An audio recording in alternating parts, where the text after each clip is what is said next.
Bonjour et bienvenue dans cette cinquième vidéo du cours de simulation. Donc la dernière fois, je vous avais demandé de résoudre les deux problèmes de simulation statique sur les fichiers Excel. Donc aujourd'hui, on va faire le corrigé de ces deux problèmes. Donc on va commencer par le premier problème qui est le problème de revendeur de poissons. Donc ici, vous avez les différentes données du problème. Donc vous avez le coût de location d'un camion qui est de 2000 dirhams, la capacité d'un camion en nombre de caisses qui est de 50 caisses, le coût de transport par camion utilisé, il est de 300 dirhams, et le coût journalier par camion non utilisé, il est de 100 dirhams.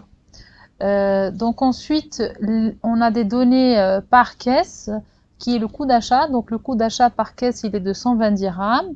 Le prix de vente, il est de 200 dirhams, donc le prix de vente au supermarché.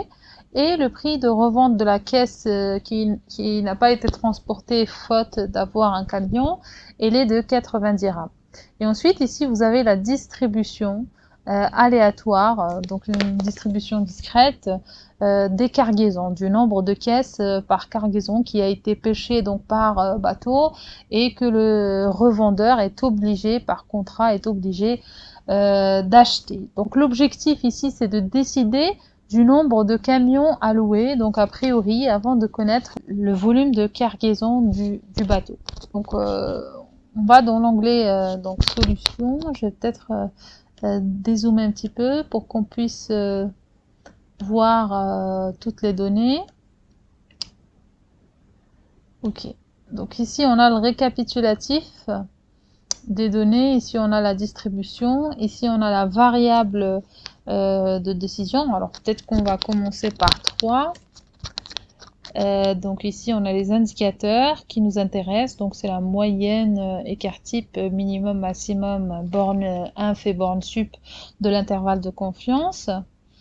Donc ici on a les expériences, donc comme ce qu'on a fait pour l'exemple du cours, on va essayer donc d'approximer le profit du revendeur en utilisant un échantillon, donc cette fois-ci de volume de caisses qui est pêché.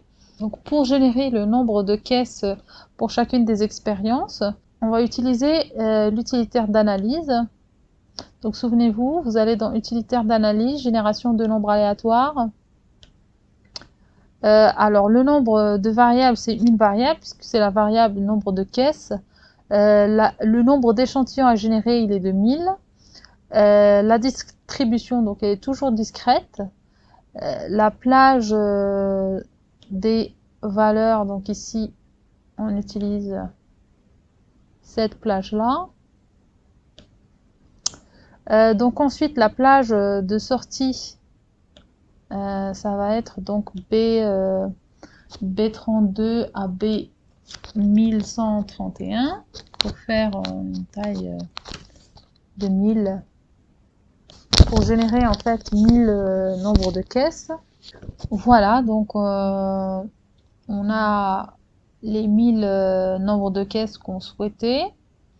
Alors ici, on va calculer le nombre de camions, j'ai mis utiliser, mais plutôt à utiliser, dont on a besoin, donc nécessaire, le nombre de camions nécessaires pour transporter toute la cargaison, donc les nombres de caisses.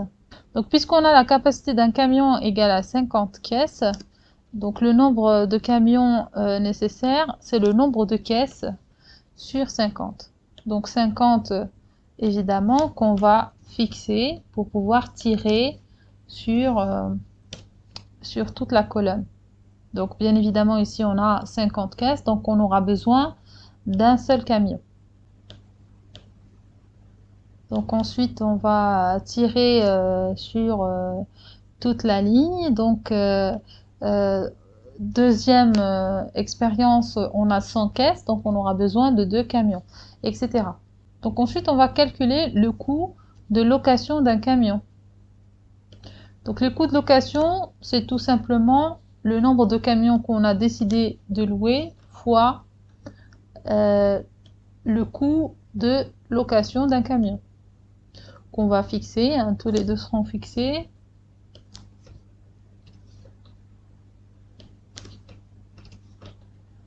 pour pouvoir tirer toute la formule sur toute la colonne. Ensuite, on va calculer donc le coût de transport par camion utilisé. Donc on va payer un coût de transport si on utilise le camion. Donc en fait, si on a par exemple 50 caisses, donc on a besoin d'un seul camion et qu'on a loué 3 camions, et donc le coût de transport, ça va être un camion fois le coût de transport d'un camion utilisé.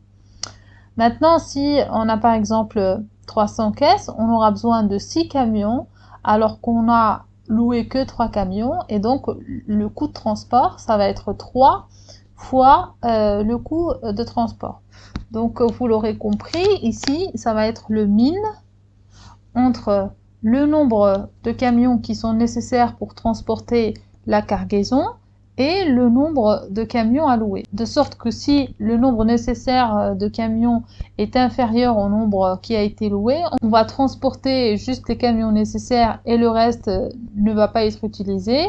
Si maintenant on a besoin de plus de camions que les 3 qui ont été loués, eh bien on va transporter que les 3 et on va avoir de la marchandise qui va rester dans le port. D'accord, donc on fait donc min du nombre de camions nécessaires et du nombre de camions à louer. Donc le nombre de camions à louer, il va être fixé pour ne pas qu'il change lorsqu'on va tirer la formule, et on va multiplier par le coût de transport par camion utilisé, c'est-à-dire 310 dirhams, qu'on va aussi fixer. Voilà. Et donc, on va tirer sur toute la ligne. Donc voilà, pour s'assurer que les résultats sont bons, on prend un ou deux exemples. Donc on a ici dans la première expérience, le nombre de caisses il est égal à 50. Donc on va transporter un seul camion. Donc le coût de transport, ça va être un camion fois 310 dirhams. Ici, par exemple, on a besoin de 6 camions. Or, on a loué uniquement 3 camions. Donc il faudra transporter donc on va pouvoir transporter uniquement 3 camions, ce qui donnera un coût de transport de 900 dirhams. Ensuite, on va calculer le coût journalier par camion non utilisé, donc tout ce qu'on a loué, mais qu'on n'a pas pu utiliser. Quand est-ce qu'on a ce cas de figure? On a ce cas de figure lorsque le nombre de camions à louer et le nombre de camions loués donc est supérieur au nombre de camions nécessaires. Donc pour cela, on va utiliser un si, tout simplement. Donc si le nombre de camions à louer est supérieur strictement au nombre de camions nécessaires, ben, on va avoir des camions qui ne sont pas utilisés. Et les camions qui ne sont pas utilisés, ben, c'est 3 moins 1, donc moins le nombre de camions nécessaires. Sinon, ben, c'est 0. Et cette quantité-là, on va la multiplier par le coût de non-utilisation d'un camion. Et bien évidemment, on ne va pas oublier de fixer. On va fixer le coût de non-utilisation du camion. On va fixer également le B17, donc le nombre de camions loués.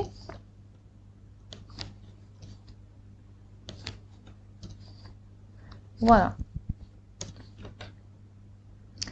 Donc on va double-cliquer encore une fois sur le coin tout au-dessous à droite de la cellule pour pouvoir tirer jusqu'à la fin des 1000 expériences.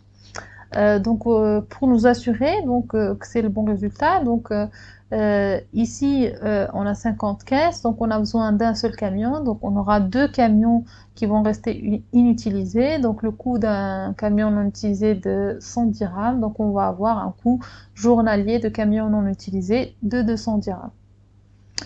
Donc ensuite, on va calculer le coût d'achat. Donc le coût d'achat, c'est par caisse. Donc c'est le nombre de caisses fois le coût d'achat d'une seule caisse, qui est de 120 dirhams. Donc les 120 dirhams, on va les fixer. Et voilà, on va tirer jusqu'à la fin. Donc ensuite, on a le prix de vente. Donc le prix de vente, ça va être le prix des caisses qu'on a réussi à transporter en fait.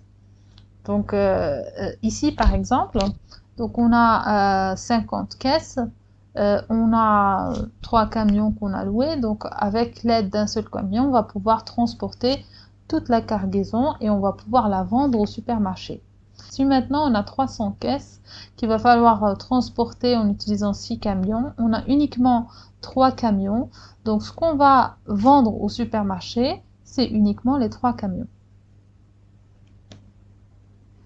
Donc finalement, le prix de vente, on va encore utiliser des si. Donc si le nombre de camions nécessaires est inférieur ou égal à 3, donc ce qu'on va revendre finalement, c'est le nombre de caisses fois le prix de vente. Donc on va tout vendre, toute la cargaison, on va la vendre au supermarché puisqu'elle a pu être transportée. Autrement, si le nombre de camions nécessaires il est strictement supérieur au nombre de camions à louer, donc à ce moment-là, on va voir uniquement 3 camions. Donc ça va être 3 fois 50, qui est le nombre de caisses par camion, fois le prix de vente. Et bien évidemment, on va fixer ce qui doit être fixé, donc le nombre de camions loués, donc le B17. On va fixer aussi le B12, c'est-à-dire le prix de vente.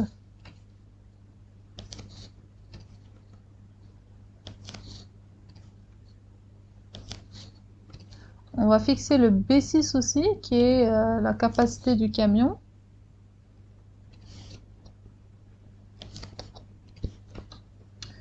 Donc voilà.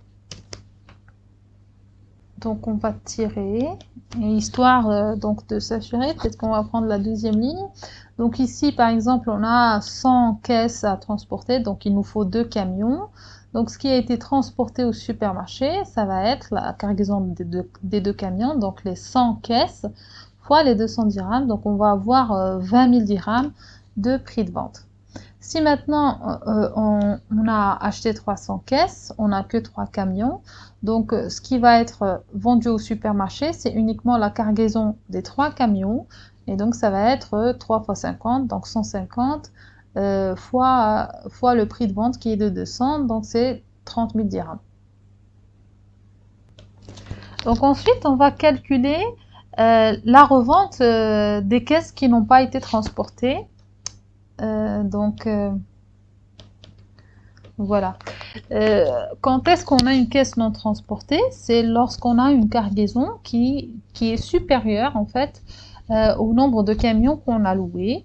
Et donc à ce moment-là, tout ce qui n'a pas été transporté va être revendu au port à un prix bien évidemment coûtant.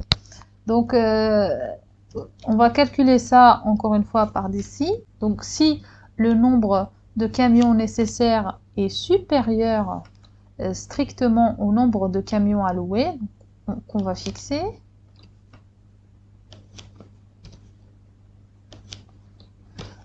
Donc ce qui va être revendu au port, c'est en fait le nombre de caisses moins ce qui a été transporté au supermarché, c'est-à-dire 3 qu'on va fixer. On va fixer le 3.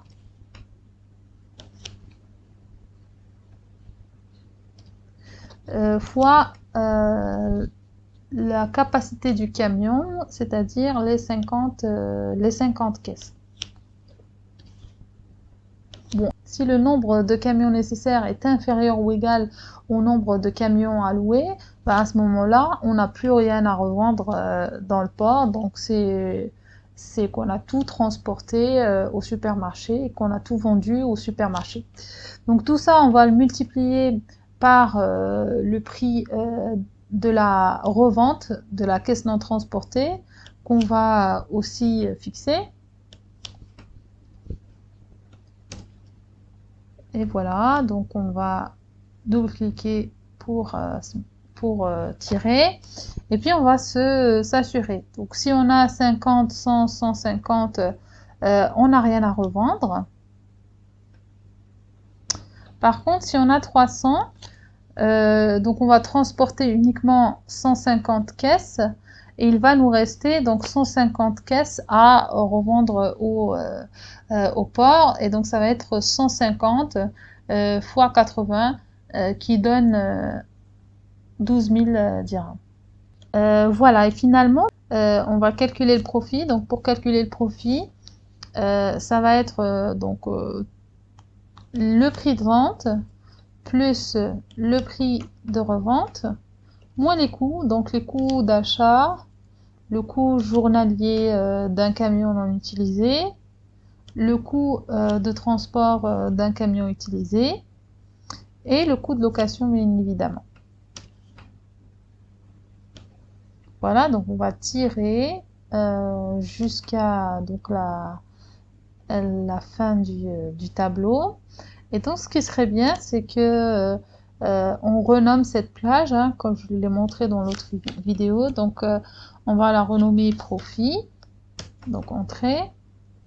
Et puis donc ça va être facile après de calculer tous les indicateurs de tous les indicateurs de performance, donc la moyenne de profit.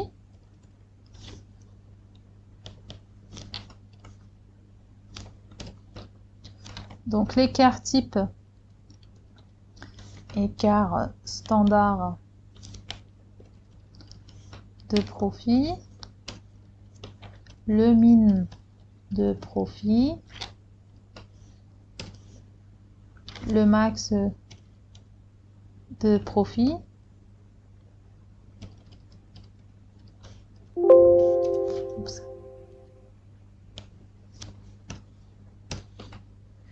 et puis aussi l'intervalle de confiance. Donc c'est la moyenne moins 1,96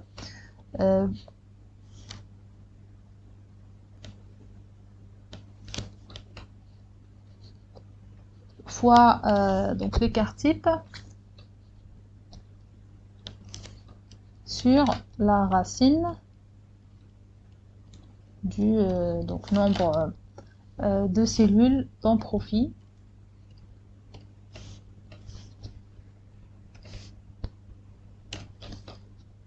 Voilà, pour la borne sup, on fait la même chose, sauf qu'on a un plus. Voilà, donc ici on a tous les indicateurs. Donc si on souhaite comparer des scénarios, donc comme je vous l'ai montré, si on souhaite comparer plusieurs décisions, donc par exemple la décision de louer un camion, 2 camions, 3 camions, 4 camions, 5 camions, 6 camions, donc c'est les différents scénarios possibles, et puis on voudrait comparer ces scénarios-là au vu des différents indicateurs de performance. Donc souvenez-vous, on utilise l'outil table, donc on sélectionne le tableau. Bien évidemment ici c'est déjà fait. On copie en fait les différents indicateurs et puis on sélectionne le tableau, puis on va dans analyse de scénario, table de données, et puis dans la cellule entrée en ligne, donc tout ce qui varie ici dans la première ligne du tableau, ça va être en fait le nombre de camions à louer qu'on va trouver initialement ici dans cette cellule, et puis on fait OK, et après donc tout le tableau est rempli. Et donc si on compare les différents profits, donc on peut voir que les profits les plus intéressants, ça va être les profits générés par les scénarios de 4 camions et de 5 camions. Si on compare uniquement les moyennes, on voit que le scénario de 4 camions donne une meilleure moyenne de profit. Maintenant, statistiquement, ce n'est pas très correct comme comparaison. Donc, ce qu'il faut voir, c'est plutôt les intervalles de confiance. Et donc, lorsqu'on regarde les intervalles de confiance, on voit qu'ils se chevauchent. La borne inf du scénario à 4 camions, elle est inférieure à la borne sup du scénario avec 5 camions. Donc, les intervalles de confiance se chevauchent. Donc, on ne peut pas dire que l'un des scénarios est meilleur que l'autre, statistiquement parlant. Ce qu'il faut faire dans ce cas-là, c'est d'augmenter le nombre d'expériences de sorte à avoir des intervalles de confiance qui soient plus réduits et qui vont petit à petit devenir disjoints. Et à ce moment-là, on pourra dire si l'un ou l'autre des scénarios va être plus intéressant que l'autre. Alors, on peut faire cet exercice. Donc, ce qu'on va aller faire, c'est qu'on va aller sélectionner tout notre tableau et qu'on va aller augmenter notre taille d'échantillon à, par exemple, 5000 expériences. Voilà, donc ici, on a 5000 expériences. Donc, ce qu'il faut faire quand même, c'est d'effacer le nombre de caisses. Voilà, donc ici, on va effacer cette colonne-là et bien évidemment, on va utiliser l'utilitaire d'analyse pour générer un échantillon de 4000 suivant la même loi discrète. Donc la plage de sortie, ça va être 1032 à 5031. Ok. Donc il va tourner un petit moment avant de nous générer autant de nombres aléatoires. On a le nombre de caisses pour tous les expériences qui a été générées. Après, ce qu'il ne faut pas oublier de faire, c'est de changer la plage profit. Donc pour ça, souvenez-vous, on va dans Formule, gérer les noms. Donc on retrouve profit qu'on avait défini tout à l'heure et on va le modifier. Au lieu qu'il s'arrête à 1031, il va s'arrêter à 5031. OK. Et là maintenant, donc bien évidemment, le calcul des indicateurs de performance ont changé en conséquence. Donc on va aller voir dans Table et on va donc regarder en particulier les deux intervalles de confiance. Et on remarque qu'ils sont toujours pas disjoints puisque la borne inf du scénario à 4 camions est toujours inférieure à la borne sup du scénario de 5 camions. Donc on va devoir élargir encore une fois la taille d'échantillon. Donc ce qu'on va faire, c'est d'abord de générer des nombres aléatoires, dont des nombres de caisses en utilisant l'utilitaire d'analyse.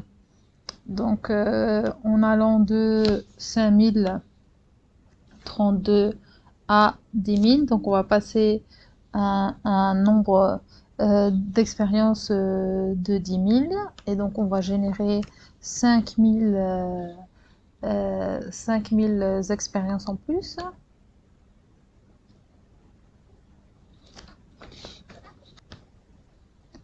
Donc ensuite, on va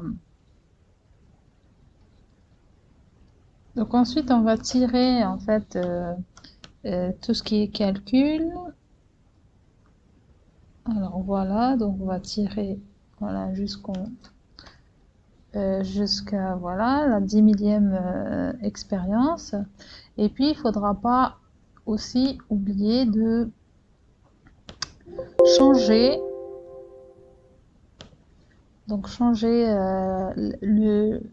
la plage du non-profit jusqu'à 10 000. Voilà. Donc ensuite, là maintenant en principe, on devrait avoir des intervalles de confiance qui sont plus précis. Donc effectivement, donc on a l'intervalle de confiance de 5 camions qui va de 3981 à 4193, et puis l'intervalle de confiance de 4 camions qui va de 4237 à 4404, et donc la borne inf du deuxième est supérieure à la borne sup du premier, donc ils sont devenus disjoints, et donc on peut dire de manière statistiquement significative que le scénario de quête camion est le meilleur parmi tous les scénarios qui ont été testés. Donc voilà, j'espère que c'est clair. Et puis je vous retrouve dans la deuxième vidéo de correction de deuxième problème du TD.